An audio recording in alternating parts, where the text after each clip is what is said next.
Bismillah, walhamdulillah, wassalatu wassalamu ala rasulillah wa ala alihi wa sahbihi wa mawala wa ba'd. Para pemirsa, apa kabar semuanya? Semoga para pemirsa dan saya dan kita semua tetap dalam keadaan sehat walafiat, tetap dalam lindungan Allah Subhanahu wa taala. Senang sekali pada hari ini saya Andi Jaya kembali bersama dengan pemirsa, dan program kita hari ini adalah program manajemen syariah, dan tema kita insya Allah kita akan membahas tentang belajar manajemen dari Nabi Adam alaihi salam. Dan alhamdulillah pada hari ini telah hadir di studio kita Bapak Henry Tanjung PhD. Assalamualaikum Bapak. Waalaikumsalam. Gimana kabar, sehat Pak? Alhamdulillah. Alhamdulillah. Jadi tema kita pada hari ini adalah belajar manajemen dari betul. Nabi Adam alaihissalam. Nah, betul. Kita kadang ya ketika kita mendengar sebuah pernyataan seperti belajar manajemen dari Nabi Adam alaihissalam, kadang kita akan mengatakan, oh Nabi Adam ternyata punya manajemen juga gitu. Nah, dari sisi pendalilan ini dalilnya di mana? Seperti baik dari Al-Quran maupun dalam hadis Rasulullah SAW. Iya, jadi memang kalau kita melihat ya praktek-praktek manajemen itu memang itu sudah ada sejak zaman Nabi Adam alaihissalam. Dalilnya itu jelas Al-Quran, ya, sebagai sumber hukum kita yang tertinggi. Nah, kemudian Al-Quran itu kan banyak kisah-kisah, ya, kisah-kisah Nabi, ya, itu banyak sekali. Nah, kita ambil penggalan kisah di surat tertentu, kemudian kita lihat tafsirnya, kemudian kita terjemahkan dari aspek manajemennya.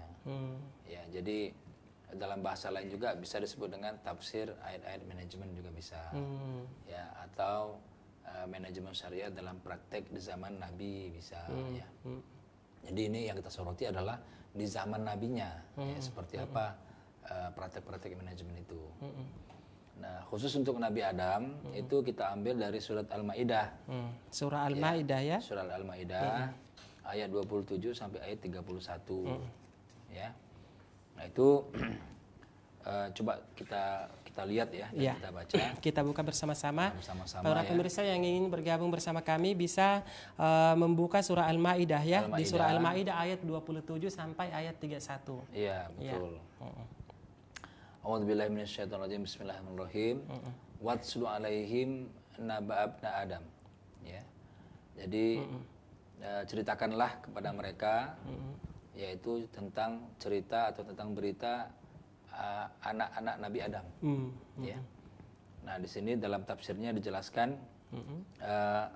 Iqra ya Muhammad, ya. Bacalah wahai Muhammad kepada mereka yang orang-orang Yahudi, yang hasad-hasad itu, yang dengki-dengki itu. Ceritakanlah kepada mereka bil haq, dengan benar, ya. Jadi ini adalah kisah benar. Jadi bagaimana dulu Rasulullah itu kan jauh hidupnya setelah zaman Nabi Adam kan. Kalaulah tidak kena wahyu, Rasulullah nggak akan tahu gitu. Kisah-kisah Nabi Adam dahulu kala kan.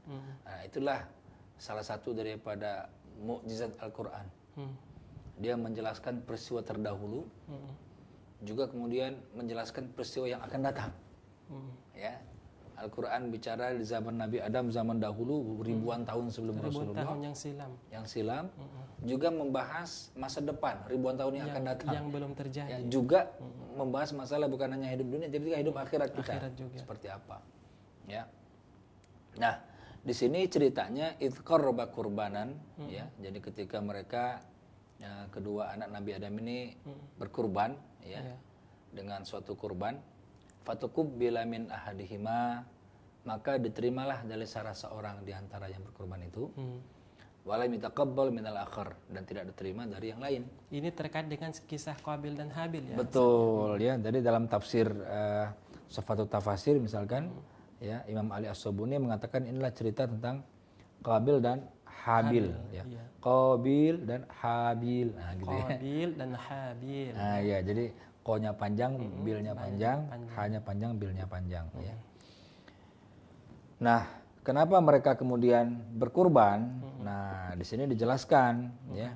Kenapa sebabnya? Sebabnya adalah persoalan istri, ya, persoalan jodoh. Nah, jadi di zaman Nabi Adam itu sudah ada semacam peraturan, ya, atau SOP-nya, bahwasanya tidak boleh mengawini yang satu kelahiran. Tidak boleh mengawini yang satu kelahiran. Ya, jadi kalau Hawa itu kan Hawa itu setiap melahirkan itu ada dua anak. Laki perempuan, laki perempuan, laki perempuan. Ya, di situ dijelaskan di sini. Nah, jadi yang laki pada kelahiran yang pertama ini dia tidak boleh menikah dengan perempuan yang sama-sama lahir sama dia.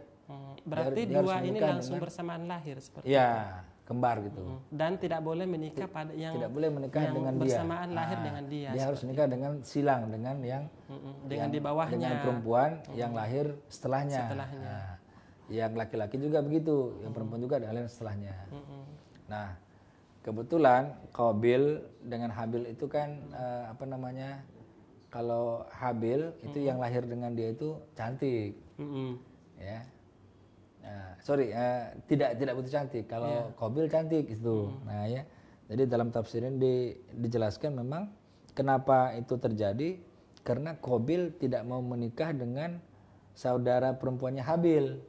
Nah, alasannya saudara perempuan yang lahir sama dia itu lebih cantik, Ajmal gitu ya, lebih cantik. Nah, akhirnya mereka mengadu kepada Nabi Adam, kemudian Nabi Adam ada wahyu suruh mereka berkorban. Ya. Nah, tadi diceritakan yang diterima kurbannya adalah kurbannya Habil. Kurbannya Nah, Habil. apa sih kerjaannya Habil? Nah, dalam tafsir ini dijelaskan Habil itu adalah sahib ghanam. Nah, dia adalah peternak ya. Jadi peternak dia korbankan yang ahsan kibas. Ahsanu kibas. Jadi yang terbaik yang dia miliki dari hewan-hewan gitu. ternak. Sementara Qabil itu petani. Seorang petani. Ya, petani dan dia ini kan yang jelek-jelek aja. Hasil dari pertanyaannya dikorbankan yang jelek-jelek aja. Gitu kan. Kemudian yang diterima yang mana? Yang diterima adalah yang kurban kibas tadi, itu yang diterima. Ya. Itu yang diterima dengan apa? Dengan nazalat nurun ya, dengan turunlah api, narun ya, turunlah api. Nar kemudian dia memakannya ya, menyambarnya. Itulah kemudian yang diterima. Jadi kalau kita lihat kurban, yang satu kurban yang jelek-jelek, yang satu kurban yang terbaik. Yang diterima kurban yang terbaik. Nah, gitu ya. Kemudian sambung ayatnya, qala la'aqtulannak. Nah, begitu dia mendengar ini yang diterima adalah kurbannya Habil, ya Qabil marah. Dan Qabil berkata, la'aqtulannaka. Saya akan membunuhmu. Dia akan membunuh Habil. Iya. Nah, dia akan bunuh Habil. Kemudian apa kata Habil? Qala innama yataqabbalullahu minal muttaqin.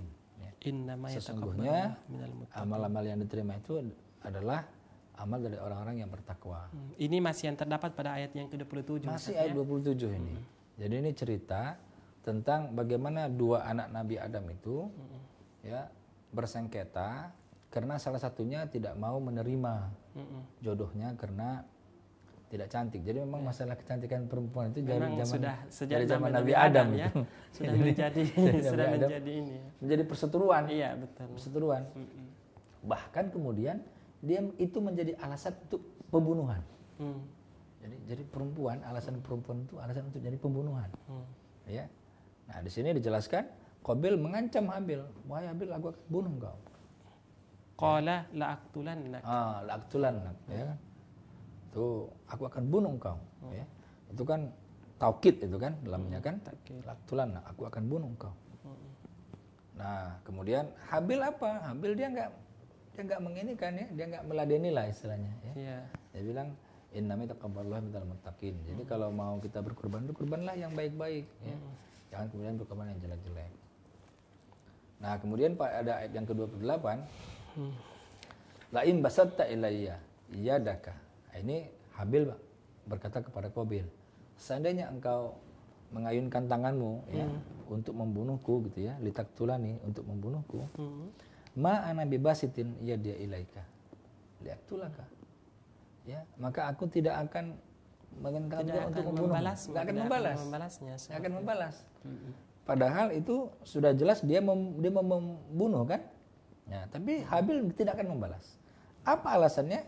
Inni akhafullaha rabbal alamin. Karena aku takut kepada Allah. Ya. Dia tidak membalas karena dia takut kepada Allah, ya. Nah, di sini dijelaskan ya, kenapa tiba-tiba kemudian dia tidak mau membalas? Apakah karena badan Habil itu lebih kecil ya? Kalau berantem akan kalah gitu juga. Ya, atau dia apalah gitu ya? Nah, ternyata dalam tafsirnya kita lihat ya, itu badannya Habil itu di sini dijelaskan aqwa, ya, lebih kuat ya. lebih kuat. Jadi kalau dia bergumul berantem, menang ini Habil ini, kira-kira nih. Ya, aqwa nih, ya. Jadi ini luar biasa nih, ini luar biasa ya. Jadi bagaimana kemudian seorang Habil itu tidak mau membalas karena satu saja, karena ketakwaannya kepada Allah Subhanahu Wa Taala. Ya, ini Syekh Zamakhsyari yang mengatakan Habil itu aqwa minal qatal. Jadi kalau dia berperang dia pasti menang tuh. Baik, Bapak, kita cut sebentar, kita akan angkat penelpon yang ingin bergabung bersama kita. Baik. Oh ya, silakan. Assalamualaikum. Terputus sepertinya. Oke. Baik, ya. Ya. Jadi tadi kita sampai kepada ayat yang ke-28 Ayat ke-28. Jadi ini adalah bagaimana sikap Habil. Dia tidak akan ada telepon lagi? Iya. Ya, Assalamualaikum. Halo. Iya, dengan Bapak siapa di mana? Iya, dengan Bapak siapa di mana? Dengan Bapak Nurdin. Nurdin, di mana Bapak?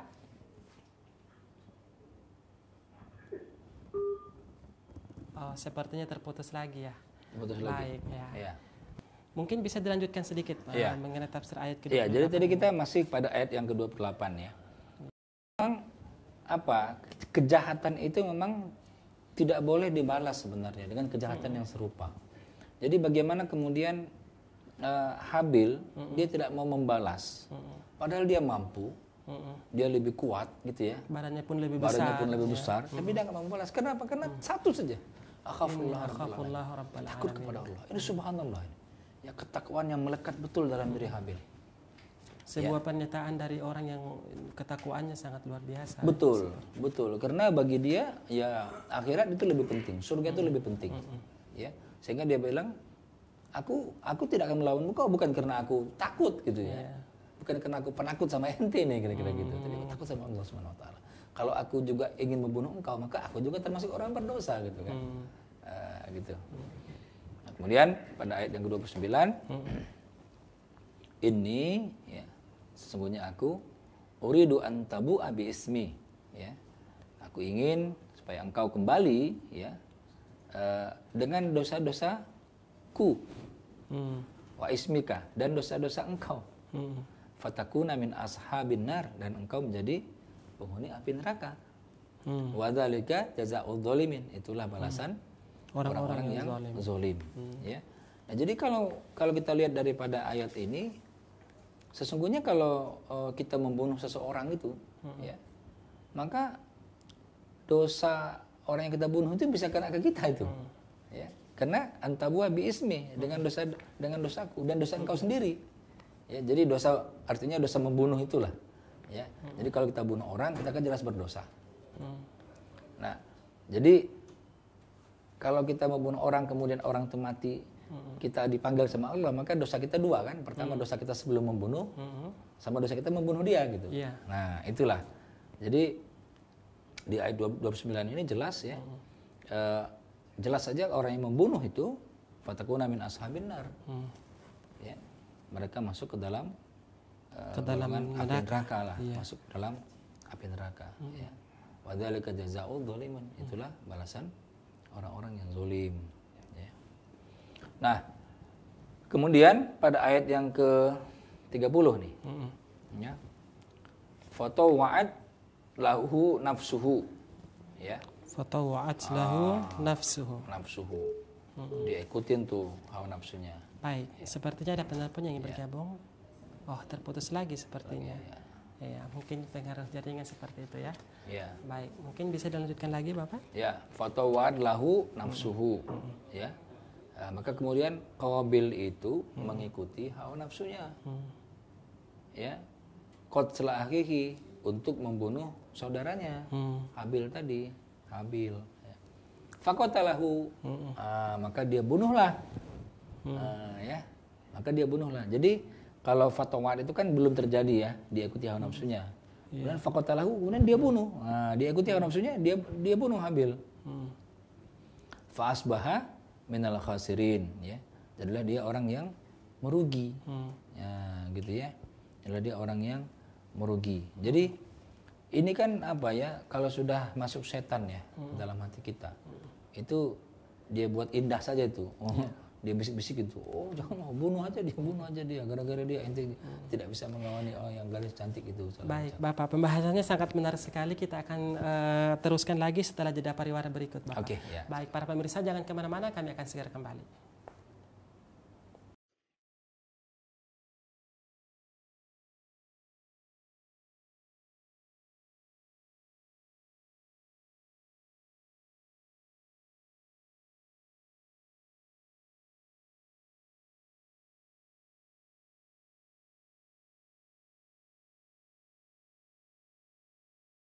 Ya, baik, kembali lagi di program Manajemen Syariah, masih dengan tema belajar manajemen dari Nabi Adam alaihi salatu wassalam.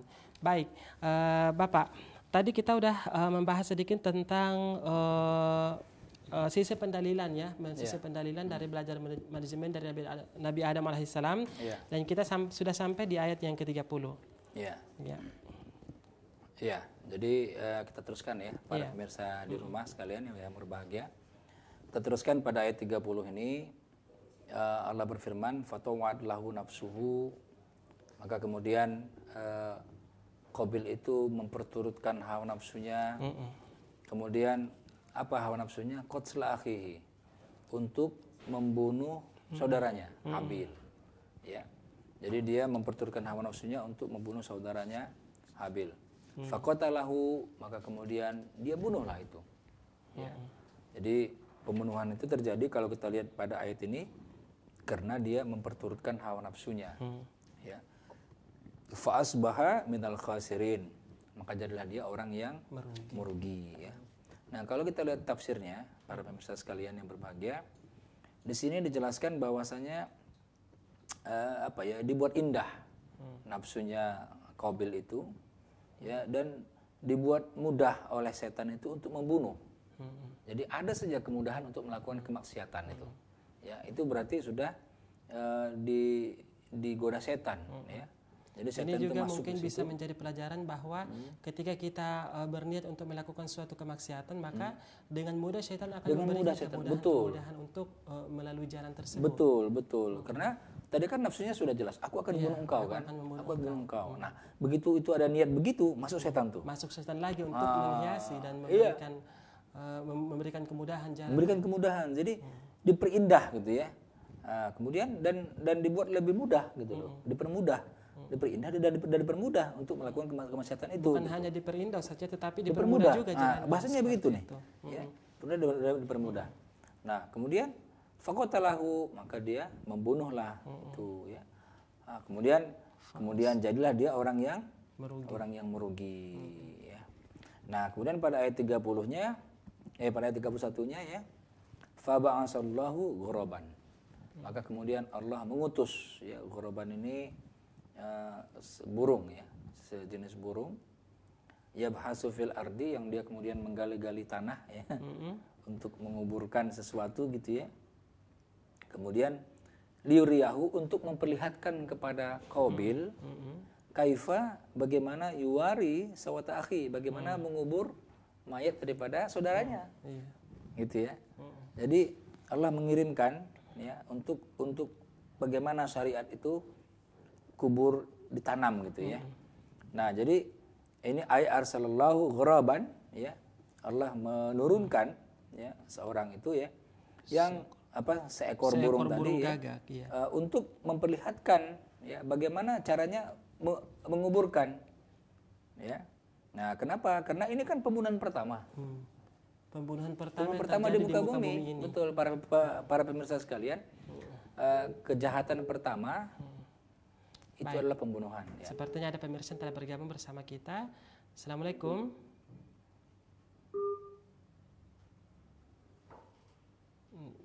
rupanya terputus lagi. Iya. Silahkan dilanjutkan.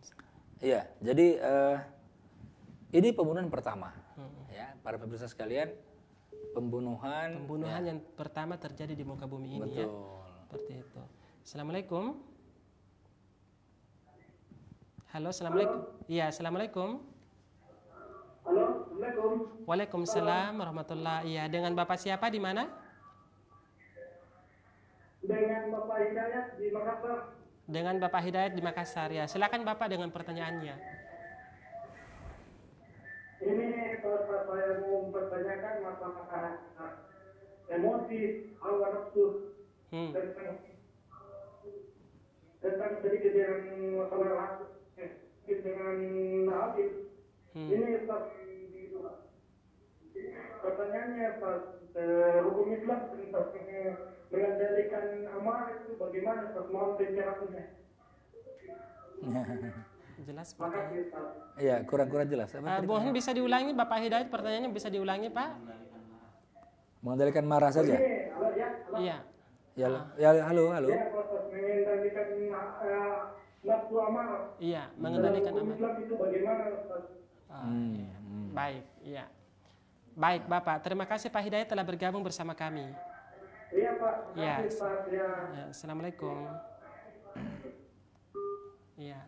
Jadi pertanyaan dari Bapak Hidayat di Makassar terkait dengan nafsu ya atau amarah. Bagaimana Islam mengajarkan umatnya untuk menahan amarah tersebut. Ya. Dan ini mungkin terkait dengan manajemen emosi ya. Iya. Manajemen emosi lah mungkin sekarang ya. Pak tadi Pak Hidayat. Pak Hidayat dari Makassar. Pak Hidayat dari Makassar. Iya Pak, begini Pak. Jadi memang marah ini itu sesuatu yang Allah berikan kepada manusia untuk digunakan pada tempatnya. Ya, misalnya kita marah kalau agama kita misalkan dihina misalnya. Ya, nah kita harus marah di situ. Iya. Ya, jadi kita marah kalau istri kita diganggu orang misalkan. Jadi taruh pada tempatnya itu. Marah pada itu. tempatnya. Marah pada tempatnya.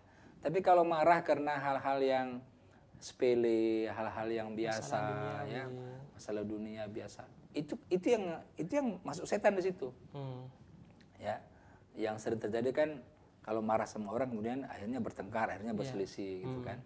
Nah, bisa dengan saudara, bisa dengan teman sekantor, ya. Nah, ini bagaimana Islam mensyariatkannya? Solusinya adalah itu kalau marah itu api, lawannya air. Nah, ya, marah itu api. Jadi kalau orang marah itu merah itu matanya, melotot merah gitu ya. Semua merah padam wajahnya. Itu lawannya air. Jadi begitu marah, sadari kita marah, istighfar sebentar, langsung kita berudu. Dingin itu. Ya. Setelah kita berudu, dingin, nah baru dia mulai. Ya, tapi ketika kita marah itu, jadi kalau kita marah dalam keadaan berdiri, kita duduk. Jadi kalau kita lihat orang marah itu ya, sambil dia berdiri gitu, kita suruh duduk dulu ya. Nah, dengan dia duduk, berubah struktur darahnya. Dari dia lurus menjadi agak itu akan lebih meredam. Ya, nah kalau dia misalkan masih marah juga, nah suruh berbaring. Ya, itu teknik ya, teknik untuk supaya orang tidak meledak-ledak gitu. Ya, suruh. Nah, kemudian setelah dia mulai sadar sedikit, baru suruh dia wudu. Nah, dengan berwudu itu, maka dia akan lebih dingin, dan supaya dia lebih dingin lagi, suruh dia sholat 2 rakaat. Nah, itu yang paling efektif untuk kita mengatasi nafsu amarah kita. Ya. Karena memang marah itu kalau kita turutkan betul, ya itu kan memang wajah orang marah itu kan seperti wajah setan. Ya, jadi bahkan ada orang menyeramkan Ustaz ya. Bahkan para pemirsa sekalian, kalau belum pernah lihat setan, lihatlah wajah orang marah. Itulah wajah setan sebenarnya gitu. Kira-kira begitu. Karena selalu mengerikan kan kalau orang marah itu. Mengerikan lihat wajahnya. Ya. Ganteng pun kalau dia marah jelek, apalagi jelek gitu menjadi jelek ya. Apalagi orang jelek marah lagi, teman jelek gitu. Tapi kalau senyum, orang jelek pun kalau senyum dia akan cantik ya. Apalagi kalau orangnya cantik gitu ya. Gitu Pak Hidayat mungkin. Baik, terima kasih Bapak Hidayat. Demikian tadi jawaban dari Bapak Henry Tanjung, bahwa ketika kita amarah maka cara kita untuk menahannya adalah dengan cara berwudu ya, seperti itu, kurang lebih seperti itu. Baik. Pemirsa selanjutnya, Assalamualaikum. Salam. Waalaikumsalam. Dikecilkan TV-nya gitu. Iya, halo.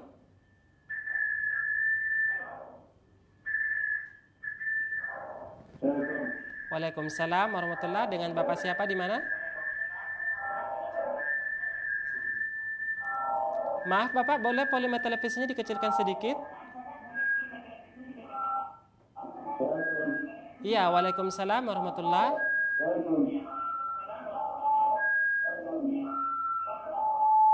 Halo?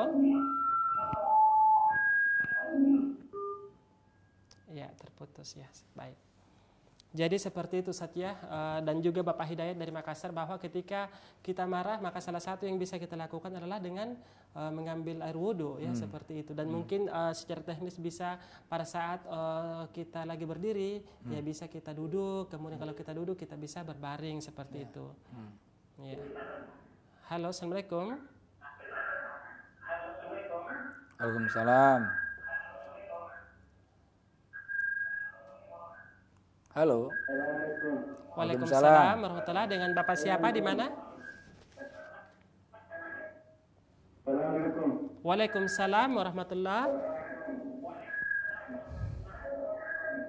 Iya, dengan Bapak siapa di mana? Disuruh kecilkan itunya suaranya. Iya.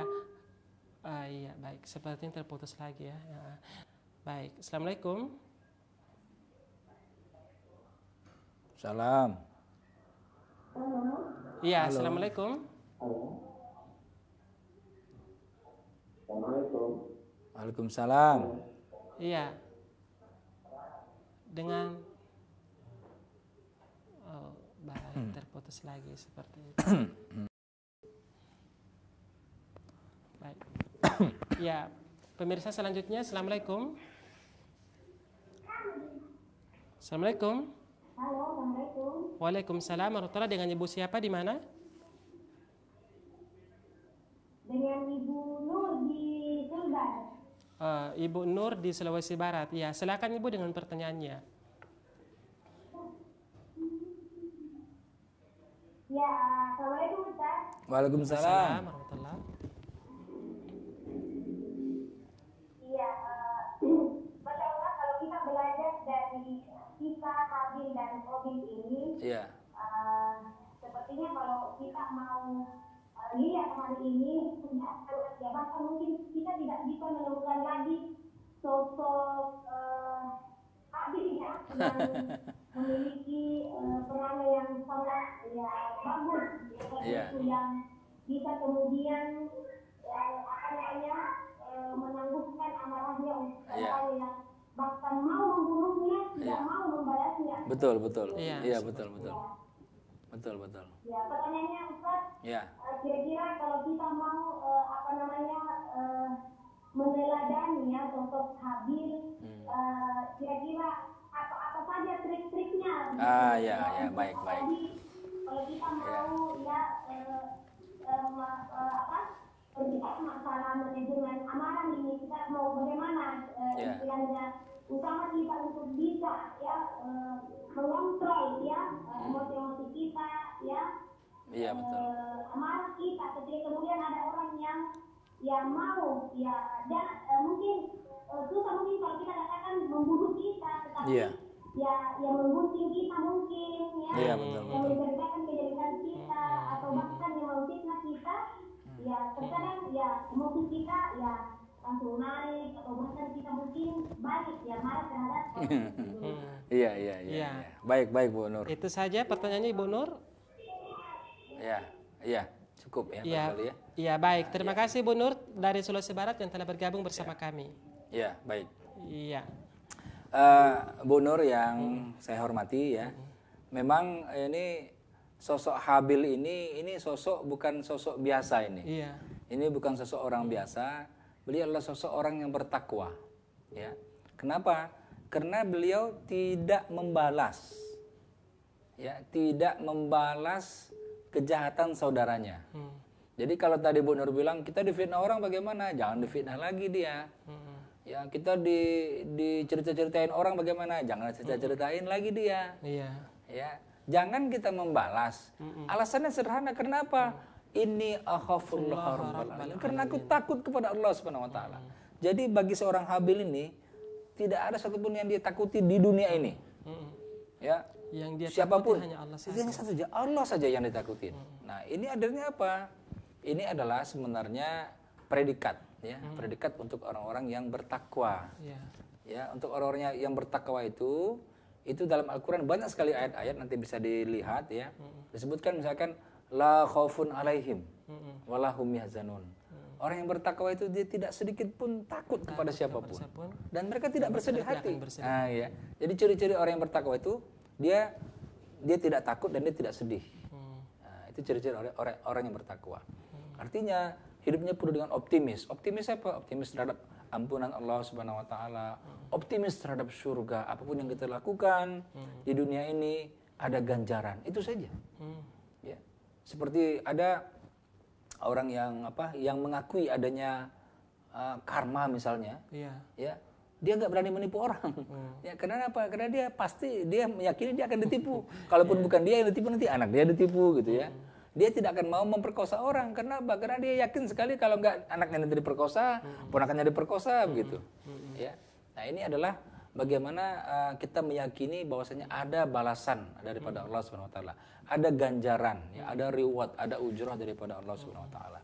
Ini yang harus kita perhatikan. Jadi kuncinya bagaimana supaya menjadi seorang Habil?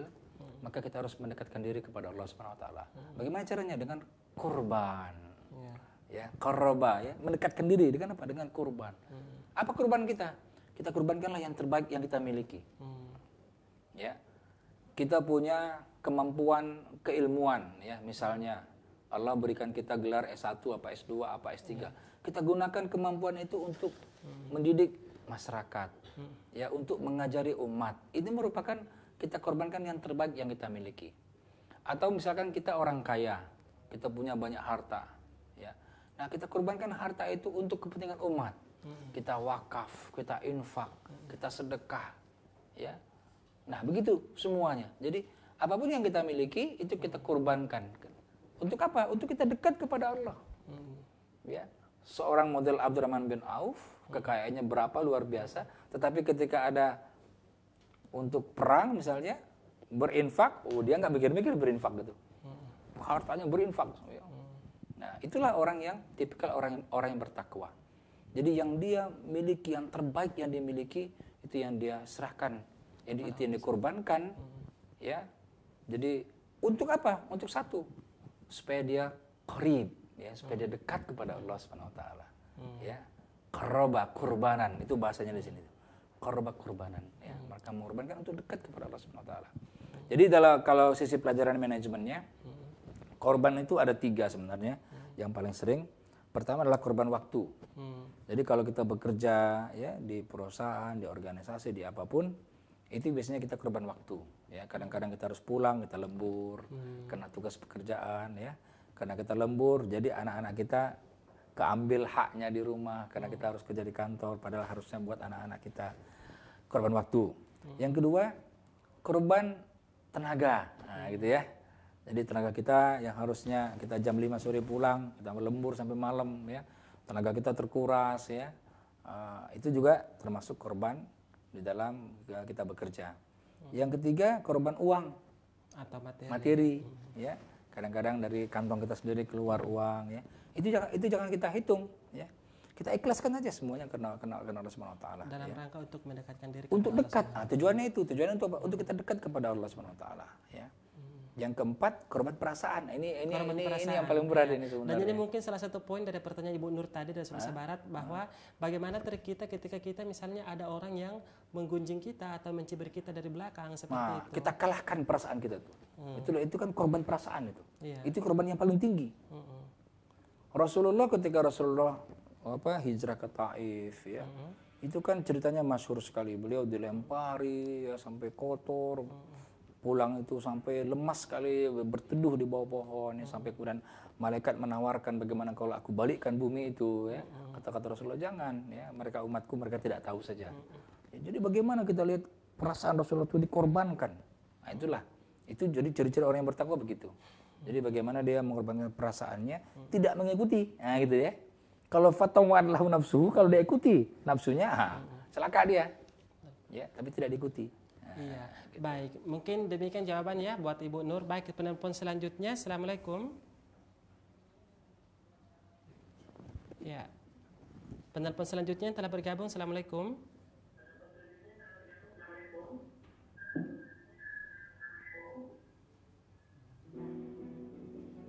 Oh, panggilan terhold sepertinya ya. Baik. Baik, menarik sekali pembahasannya Ustaz ya. Ya. Dan mungkin kita akan lanjutkan lagi setelah jeda pariwara berikut ini. Pemirsa Baik. jangan kemana-mana, kami akan segera kembali.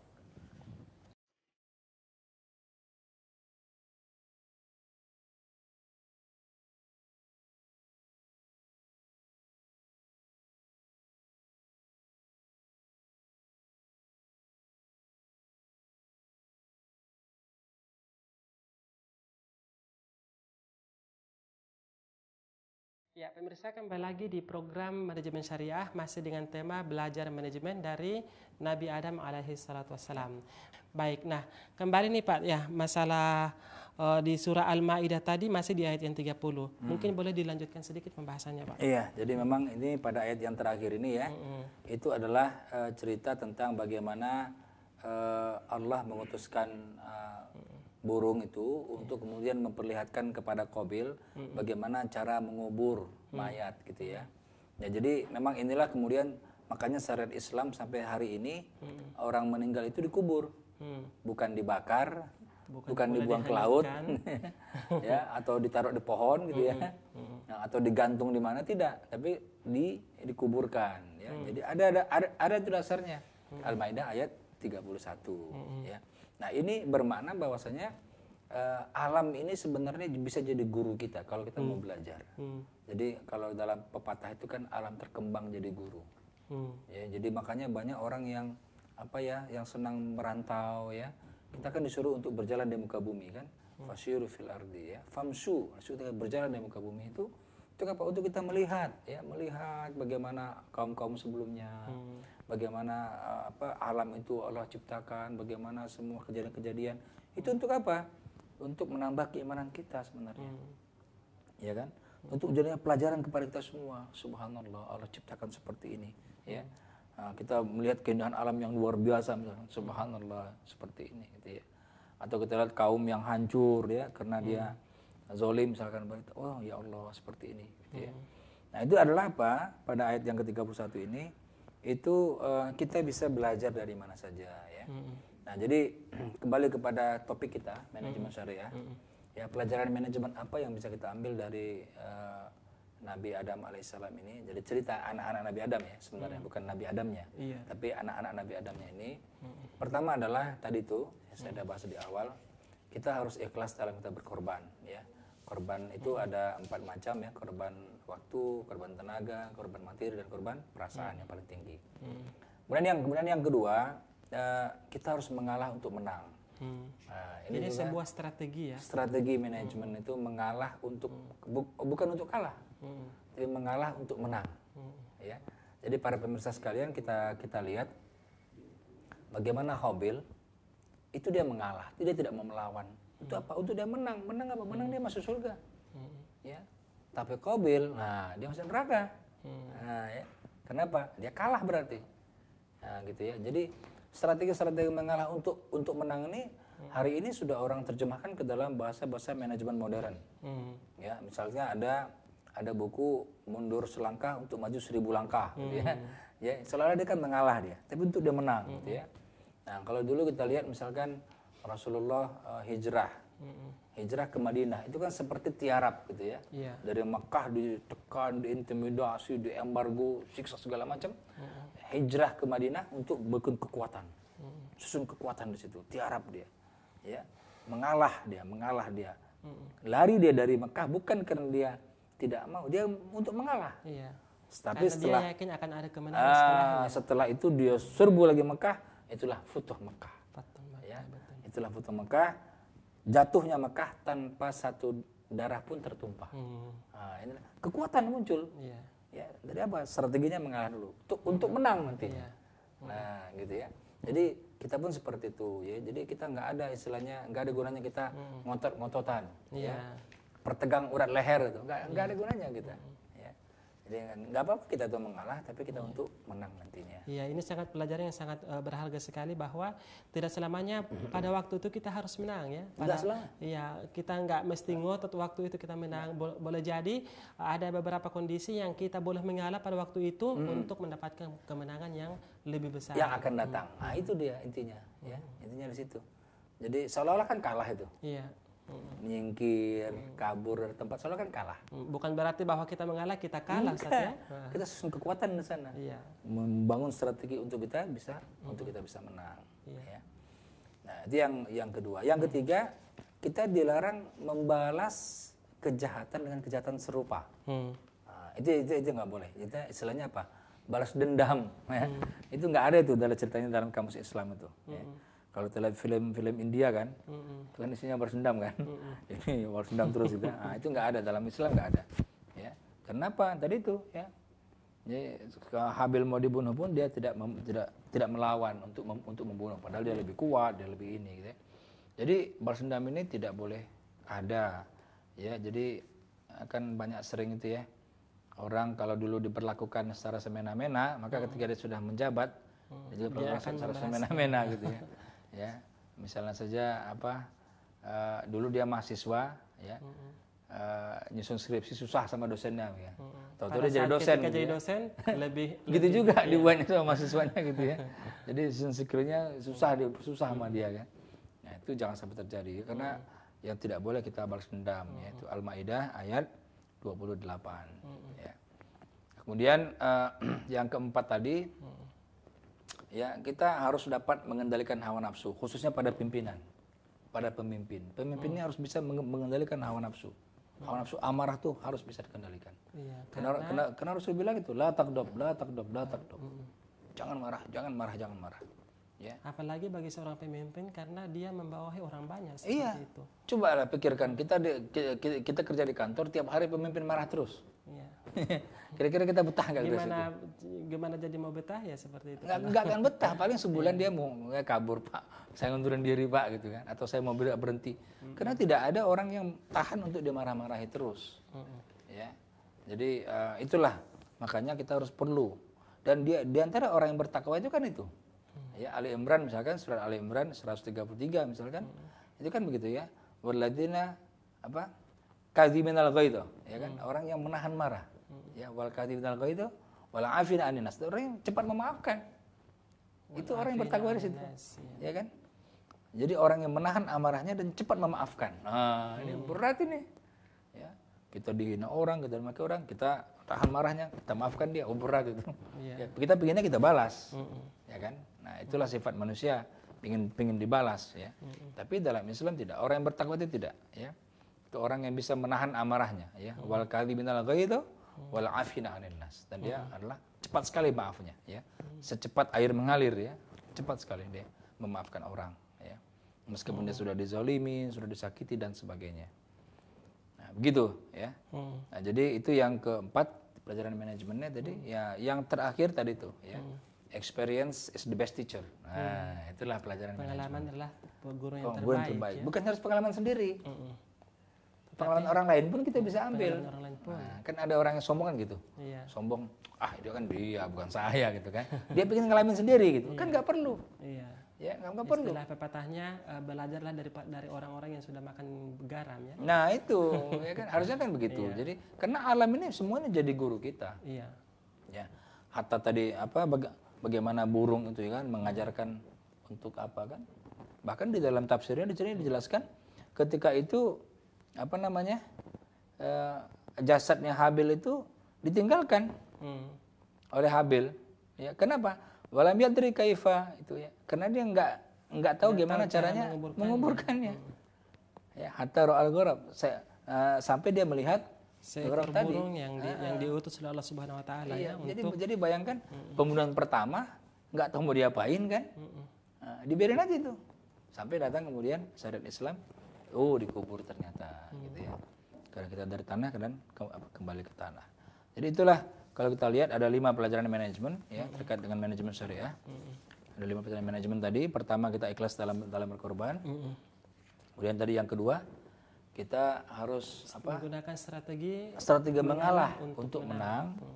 Ya. Kemudian yang ketiga, kita tidak boleh membalas kejahatan dengan kejahatan yang setimpal, meskipun kita mampu melakukannya. Gitu ya. Kalau nggak mampu wajar kan, nggak mampu membalas wajar kalau kita membalas. Ini mampu sebenarnya, tapi kita nggak balas. Nah, yang keempat itu adalah bagaimana kita menahan hawa nafsu kita, mengendalikan hawa nafsu kita. Ya, jadi para pemirsa sekalian, hawa nafsu ini kalau kita turutkan, ya nggak ada benernya nih.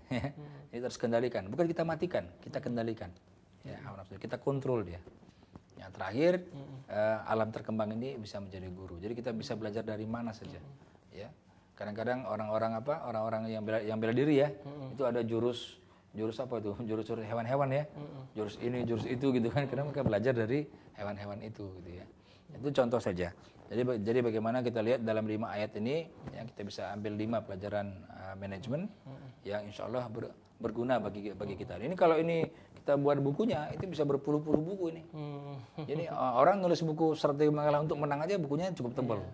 Ya. Terus buku yang lain tebal sekali. Ya. Buku ikhlas saja itu tebal. Ya kan?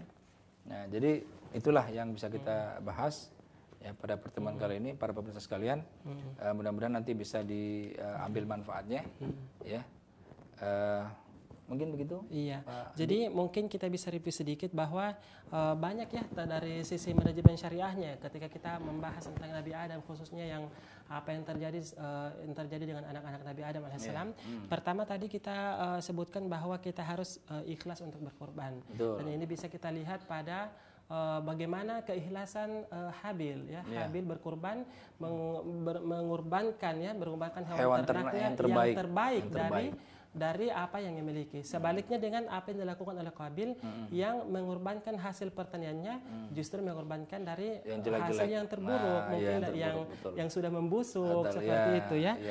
Kemudian yang kedua bahwa gunakan strategi mengalah untuk menang seperti itu. Dan ini kita bisa lihat dalam surah Al-Maidah ayat ke-28 tadi ketika Habil mengatakan La'im basatta ilayya yadaka litaqtulani ma ana bibasitin yadi ilaika liaqtulak inni akhafullaha rabbal alamin. Ya. Bahwa Habil mengatakan, sungguh kalau kamu menggerakkan padaku untuk membunuhku, aku sekali-kali tidak akan menggerakkan tanganku kepadamu untuk membunuhmu. Ya, inilah strategi Habil ya, mengalah untuk menang, bukan berarti kalah seperti itu ya. Kemudian yang ketiga tadi adalah tidak membalas kejahatan itu dengan kejahatan juga. Iya. Dan ini bisa kita lihat ya, seperti yang disebutkan dalam Al-Qur'an ayat yang ke-29 ayat yang ke-29 ya, inni uridu an tabu'a bi itsmi wa itsmika fatakuna min ashabin nar wa dzalika jazaa'ul zalimin. Iya, bahwa Habil ini tidak secara langsung membalas apa yang dilakukan oleh saudaranya itu kepadanya. Justru Habil ini menggunakan strategi mengalah untuk menang seperti itu.